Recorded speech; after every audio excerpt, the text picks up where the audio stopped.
1800 hours, Pakistan Standard Time. Assalamu alaikum. This is Radio Pakistan. The news read by Aisha Nayab. First, the headlines. Prime Minister says restoration of industrial process and providing all possible facilities to small and medium enterprises is top priority of the government. The Senate was informed today that government is committed to carry forward China-Pakistan Economic Corridor project successfully. World Health Organization has appreciated the response of federal and provincial governments of Pakistan for effectively containing the COVID-19 pandemic. The Foreign Minister has urged the United Nations to exercise its legal and political authority to ensure full implementation of its resolutions on Indian illegally occupied Jammu and Kashmir. The Libyan warring factions have signed a ceasefire agreement after 5 days of talks in Geneva. Britain and Japan have signed a trade agreement to boost trade between the two countries. And now the news in detail. Prime Minister Imran Khan says restoring of industrial process and providing all possible facilities to small and medium enterprises is top priority of the government. He was talking to Governor Sindh Imran Ismail and leading businessman Akil Karim Dedi, who called on him in Islamabad today. The Prime Minister said promotion of industry will not only speed up the economic activity but also help to create job opportunities for youth and wealth creation. Akil Karim thanked the Prime Minister for his personal interest in promoting industries. He said the government's effort and policies to promote business and industrial processes have restored the confidence of business community. He said the government policies have also helped to resume business activities after COVID-19 and flood in Sindh. Afghanistan's National Assembly Ulsi Jirga's Speaker Mir Rahman Rahmani called on Prime Minister Imran Khan in Islamabad today. Speaker National Assembly Asad Keso was also present during the meeting. Afghanistan's National Assembly Speaker is on a 6-day official visit to Pakistan. He is being accompanied by 17-member parliamentary delegations. The Senate was informed today that there are no specified routes which are used for drug trafficking at Pakistan's border areas. Responding to a question during question hour in the House today, Minister of State for Parliamentary Affairs Ali Muhammad Khan said the terrain offers many opportunities to traffickers for adopting unfrequent routes. He said 17 federal and 14 provincial agencies are working to control drug smuggling in the country. Responding to points of PPP leader Raza Rabbani, Minister of State for Parliamentary Affairs Ali Muhammad Khan said government is committed to carry forward China-Pakistan Economic Corridor project successfully. Taking the floor, Leader of the House Wasim Shehzad said Pakistan is heading towards economic stability under the dynamic leadership of Prime Minister Imran Khan. He said today an increase is being witnessed in country's exports and remittances. The House will now meet on Monday at 3 p.m. Minister for Information and Broadcasting Shibli Faraz says Pakistan's economy is reviving and showing positive indicators in various sectors. Addressing a news conference in Islamabad today, he said exports are on the rise, remittances are at record high level, and construction industry is fast flourishing. The minister said the record increase in remittances shows trust in the PTI government. World Health Organization has appreciated the response of federal and provincial governments for effectively containing the COVID-19 pandemic. The WHO mission from EMRO region were presenting their findings at a debriefing session in Islamabad, chaired by Special Assistant to Prime Minister on National Health Services Dr. Faisal Sultan.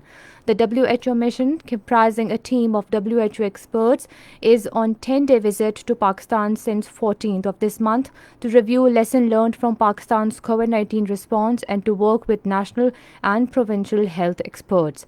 The main area of review was surveillance, point of entry, risk communication and community engagement and continuity in essential health services.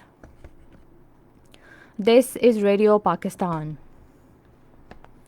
Foreign Minister Shah Mahmood Qureshi has urged the United Nations to exercise its legal and political authority to ensure full implementation of its resolutions on Indian illegally occupied Jammu and Kashmir. He was addressing a ceremony in connection with the 75th anniversary of the United Nations in Islamabad today. The foreign minister said it is deplorable that universal ideals of UN Charter are continuously being violated and defied with impunity, nowhere more egregiously than in the Indian illegally occupied Jammu and Kashmir. He said, led by Hindutva ideology, the BJP RSS regime in India is insistently resorting to aggressive posturing against Pakistan and other neighboring countries that seriously imperils regional peace and security.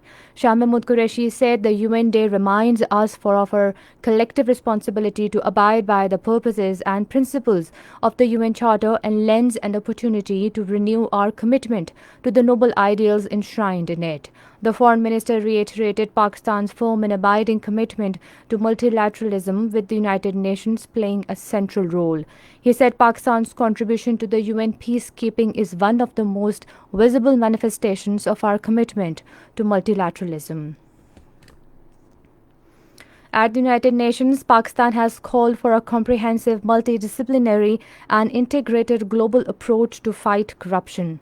Speaking at the UN General Assembly's 6th Committee, a counselor at Pakistan Mission, Saad Ahmed Waraid, said stolen assets, including the proceeds of corruption, bribery and other illicit gains, must be fully returned to developing countries. Highlighting various gaps prevailing in existing mechanisms, he urged international community to consider the possibility of an additional protocol on asset returns. The Pakistani delegate said there should be no safe havens for the proceeds of corruption and countries must impose criminal and financial penalties on financial institutions which enable corruption and bribery. He said the United Nations should set up a mechanism to coordinate and supervise the work of various official and non-official bodies dealing with illicit financial flows to ensure coherence, consistency and equity in their work. In Indian illegally occupied Jammu and Kashmir, the All Parties Hurriyat Conference has said that extrajudicial killings and fake encounters by Indian troops have become a norm in the territory to suppress the Kashmiris' just liberation struggle. The APHC spokesman in a statement in Srinagar said that the recent extrajudicial killing of 3 labourers of Rajpuri by Indian Army in Shopaiya district had refreshed the memories of other fake encounters, including Patribal and Michel. The spokesman said the troops, fearing huge participation of people in the funerals of the martyred youth, do not even hand over their dead bodies to their families and secretly bury them in far-off places. He appealed to the world community to come forward in a big way to stop India's brutal campaign of repression and hold it accountable for its state terrorism in Indian illegally occupied Jammu and Kashmir. Britain and Japan have formally signed a trade agreement marking Britain's first big post-Brexit deal on trade as it continues to struggle to agree on a deal with its closest trading partner in the European Union. Japanese Foreign Minister Tohimitsu Motegi in a statement said this deal is a manifestation of the determination of Japan and United Kingdom to carry on vigorously promoting free trade. Responding to the agreement, Britain said the deal meant that 99% of its exports to Japan would be tariff-free and that it could increase trade by £15.2 billion in the long run as compared to 2018. Libyan warring factions have signed an agreement on a ceasefire after 5 days of talks in Geneva. The acting envoy of United Nations Libya mission, Stephanie Williams, in the signing ceremony in Geneva, called the agreement a crucial sign of hope for the Libyan people. According to the deal, all mercenaries and foreign fighters will leave Libya within 3 months. And finally, the weather. Mainly dry weather is likely to prevail over most parts of the country, while hot in central and southern areas during the next 12 hours. However, cool weather is expected in northern areas, Kashmir, North Balochistan and hilly areas of Khyber Pakhtunkhwa during morning and night times.